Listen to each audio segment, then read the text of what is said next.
अस्सलामुअलैकुम, मैं हूं सबा भट्टी और आप देख रहे हैं MAT20 न्यूज HD। आइए नजर डालते हैं आज की अहम खबर पर। खबर शामिल करते हैं। कोट मोमिन थाना लक्सी के इलाके कोट शाहबल पक्का गोरना में बासर अफराद ने हुकूमत को भी चैलेंज दे दिया। हुकूमती ग्रांट से लगाया गया मेन रोड का सोलंग बासर अफराद ने उखेड़ दिया। बासर अफराद ने सरकारी सोलंग की ईंटों से घर की चार दीवारी कर दी। अहले इलाका सोलंग उखड़ने से आवाम को शदीद मुश्किलात का सामना। बारिश के मौसम में आवाम को गुजरने पर दुश्वारी का सामना। अहले इलाका ने commissioner Sargodha, deputy commissioner Sargodha, assistant commissioner Kot Momin से नोटिस लेने का मुतालबा कर दिया। बासर अफराद के खिलाफ कानूनी कार्रवाई करके सोलंग लगवाया जाए। अहले इलाका report Qadam Hussain Qureshi, MAT20 news HD, Kot Momin Sargodha.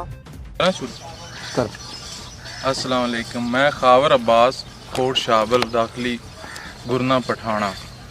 मैं अपने इलाके ਦੇ ਵਿੱਚ ਜਿਹੜੀ ਸਾਡੀ ਗੁਰਨਿਆਂ ਦੀ ਮੇਨ ਰਸਤਾ ਜਾਂਦਾ ਹੈ ਉਸ ਤੋਂ ਅੱਜ ਤੋਂ ਸਾਲ ਡੇਢ ਪਹਿਲੇ ਬਲਕਿ ਇਸ ਤੋਂ ਵੀ ਜ਼ਿਆਦਾ ਮੁਨੀਬ ਸੁਲਤਾਨ ਚੀਮਾ ਉਸ ਇੱਕ ਗ੍ਰਾਂਟ ਦਿੱਤੀ ਹੈ ਸੋਲੰਗ ਦੀ ਜੋ ਕਿ ਸਾਡੇ ਇਲਾਕੇ ਦੇ ਵਿੱਚ ਲੱਗੀ ਔਰ ਉਸ ਤੋਂ ਬਾਅਦ ਇਹ ਥੋੜਾ ਜਿਹਾ ਪਿੱਛੇ ਟੋਟਾ ਮੋਹਸਨ ਸ਼ਾਹ ਨਿਵਾਜ਼ ਰਾਂਝਾ ਜੋ ਔਰ ਜਿਹੜੀਆਂ ਹਨ ਇੱਥੇ ਸੋਲੰਗ ਲੱਗਵਾਇਆ ਉਹਨਾਂ ਰਾਤੋਂ ਰਾਤ ਜਿਹੜਾ ਹੈ ਪੱਟ ਕੇ ਆਪਣੇ ਘਰ ਰੱਖ ਲਿਆ ਤੇ ਲਿਹਾਜ਼ਾ ਅਸੀਂ ਜਿਹੜੇ ਹਨ ਆਲਾ ਹਕਾਮ DC AC SHO ਥਾਣਾ ਲਕਸੀਆਂ ਉਹਨਾਂ ਅੱਗੇ ਅਪੀਲ ਕਰਦੇ ਹਾਂ ਕਿ ਸਾਡਾ ਜਿਹੜਾ ਸੋਲੰਗ ਇੱਥੋਂ ਪਟਿਆ ਗਿਆ ਹੈ 200-250 ਮੀਟਰ ਇਹ ਮਿਹਰਬਾਨੀ ਕਰਕੇ ਇਹ ਲਵਾਇਆ ਜਾਵੇ।